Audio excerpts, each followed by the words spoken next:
Hey guys, I just came in with a live to talk a little bit about resources, but I am going to do just a couple minutes of yoga stretching before my next client comes in, so I thought I would share that practice with all of you.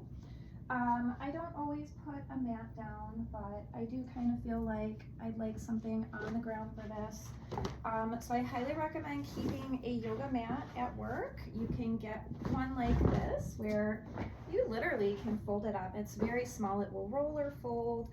This one actually is from Devin's Aunt Joanne. She got it at her work. It's really beautiful. I use it at sound baths as kind of like a set piece to display my bowls. So today I'm just gonna kind of let you know how I like to kind of get myself feeling a little bit more restored. And since today I could use a little tiny energy boost, I want to share with you something called Pulling Prana. It's from Amy Weintraub. It's featured in a book she wrote called Yoga for Depression. She also wrote the intro to my trauma-informed yoga therapy toolbox, which is a resource written by, is it Jody Sweeten? No, so sorry. Joanne Spence, but Amy wrote the foreword for that. Let me just grab her resource real quick. So Pulling Prana, part of Yoga for Depression, Amy Weintraub. She does Life Force Yoga. Beautiful resource. Can't believe it took me so long to find her. I did not discover her until 3 years ago when I was working at the Healing Connection. Wonderful resource here. So we'll just go ahead and do Pulling Prana. We talked about some Qigong energizers. This is going to be another type of energizer. So we're going to put a tiny little bend in the knees, maybe 12 to 15 degrees. And the idea here is to raise the arms up, open palms, and then firmly pull back, making fists in a very forceful way, all while pumping air through the nasal passages with some force. So it's going to look like this. We're going to breathe in and out the nose forcefully. So see if you can just try that. So arms up and open, pulling back with force, and really forcing the air out the nostrils. Wow, as I'm doing that, now I can feel my feet like just kind of naturally gripping the mat and the ground in a more resolute manner, I guess I would say. All right, so the idea here, now that we know what we're doing, is to do it 15 times in succession. Please don't count, I'll keep track for us. And when you're ready, we'll go ahead and begin. Arms up.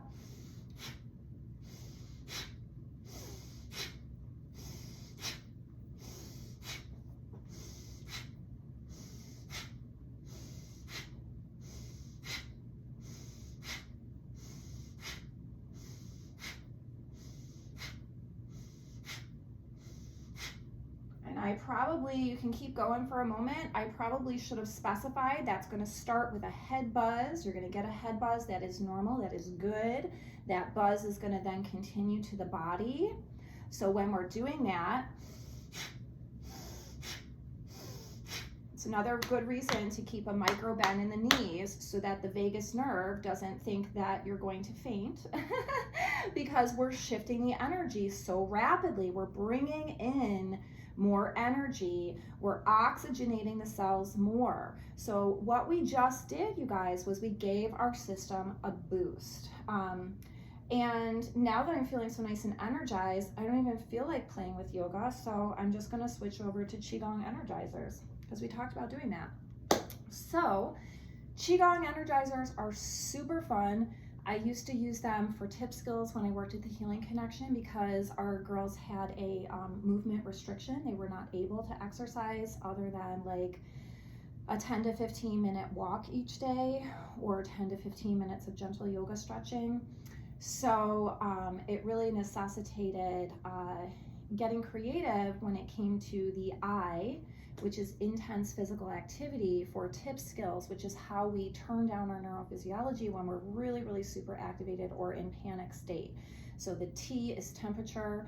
It's going to instigate the mammalian dive reflex when we splash cold water on our face, our hands, back of our neck. I like to have people, I learned in residential facilities for eating disorder care, they use frozen citrus fruits like limes, tangerines, lemons, oranges, and you can put those in the freezer, and it's much more nurturing, I feel, than like a big block or ice pack, because you're going to get that waxy sensation, a little bit of citrus burst in the aroma of the skin, you know, and it's just, it's a more natural feel, and I think it's more soothing because of that.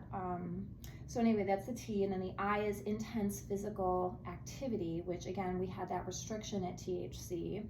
And then the P, paced breathing and progressive muscle relaxation. There's 2 P's at the end there, okay? So anyway, Qigong energy shifters. I mentioned a training yesterday, a trauma training, when I modeled the Sully move. And at that training, we didn't really get too much into Qigong energy shifters, but she did kind of address the movement-based component when it comes to neurophysiology and kind of toning down the overactivation of the nervous system. It was actually a training I had with Annie Monaco, who does a lot of trauma treatment for children and EMDR with children locally, that I learned a few of these Qigong energizers. So the first one is called wood chopper. You're just gonna pretend like you're chopping wood. So again, a little bend in the knees, and you're gonna just, and you can, you're gonna get more benefit when you're doing a sounding on the exhalation. So again, you're literally pretending like you're chopping wood. Another one that we have for Qigong is, it's like you're literally banging on your chest like a gorilla, lightly. It shouldn't hurt. It's actually a page of the breathing book I was showing the other day in a post I made. She was talking about kind of like starting up here under the collarbones, gently knocking down as you breathe, and then coming into lion's breath and hawing it out. So there's a lot of variations, and it's all interconnected. Another one I really love to do with people, and it feels really good. I do it at yoga classes a lot, like in between poses or for transitions. Oh, sometimes we do it after like a session, if we've done a little ventilation work or connecting with air element, because you can really feel the air kind of hitting the systems. When I was at THC, I used to joke with the teens because they all knew this girl, Adrienne Michler. It's called Yoga with Adrienne. And she always goes, slap the booty, slap the booty. But yeah, these feel really good. And so, you know, just kind of playing around with the things that are going to give you that boost of energy. Another thing I often prescribe for patients is, and it's another tool to maybe think about keeping at the office, is to just do a few horse squats with a kettlebell or a heavy weight. So, you know, I'm not going to get into the mechanics here, guys. That's not what I'm here to do. However, please make sure that your posture is appropriate. So I'm kind of turning my feet outward slightly, placing the weight into my heels. I'm making sure that my spine is erect, my shoulders are down and back, and then I'm going to go ahead and dip in. And here the idea is to squeeze up through the glutes as you come up, just as though you were doing it for a workout move. And I tell people, give yourself 5 of those. And then just kind of come to rest. Take an inventory of the mind, the body, the emotions. How do you feel? Has anything shifted for the positive? Did that invigorate you? Does that make you recognize that maybe there's something else in the body that wants to move or wants to stretch? So kind of thinking about how to use that to inform the system. Maybe you do 5 and you say to yourself, I don't notice any shift or difference, and you decide to try something else. Maybe you pick it back up again and you say, I'm not feeling it yet. Let me do another 5 and see how that does.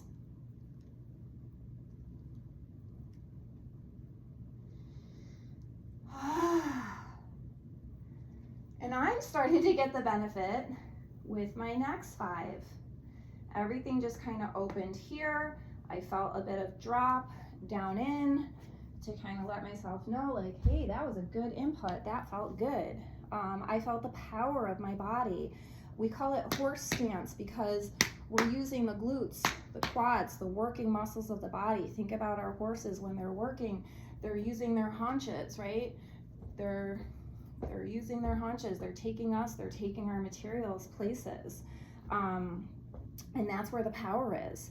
So, you know, and the life force energy, you guys, it's in the dantian. So if you want to just do a quick midline gestures with me, maybe that's a nice way to blend some energy work here.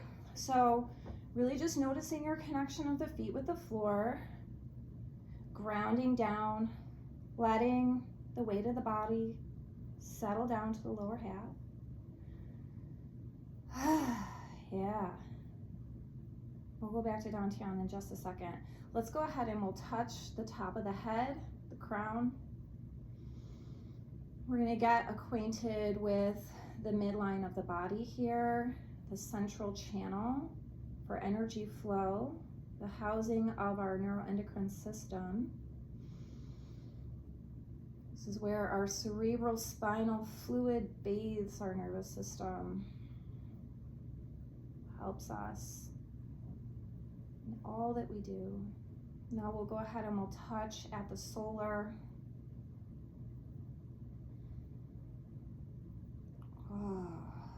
Letting that just kind of settle. My heart rate's a little elevated from the movement. So just feeling that there, toning itself down. And now we'll come to the dantian. So this one, I'm glad my pants are rolled. Belly button is there. You're going to take the fingers, 2 fingers on each side under the belly button, and just hold there. This is the dantian. This is what I call the divine creative life force essence. In Chinese medicine, sometimes we think about, well, not sometimes, but in one of the meditations I used to really love from Lisa O'Shea, it has where you imagine that there's a cauldron. It's filled with melted gold. You can imagine it kind of swirling or bubbling. But that's the pool of energy, and that's what we're going to pull up through the system. So feeling into that dantian now. Feeling that energy in the core, and then inviting now that energy to start to rise up the system, drawing that energy up with the in-breath, and out with the out-breath. Let's circulate the breath now, imagining that the breath is coming in from the base of the tailbone now. We're going to draw the breath up the back body. Imagine it's coming up over the head just in time to swathe back down the front of the body once again. Just before it's inhaled up the tailbone.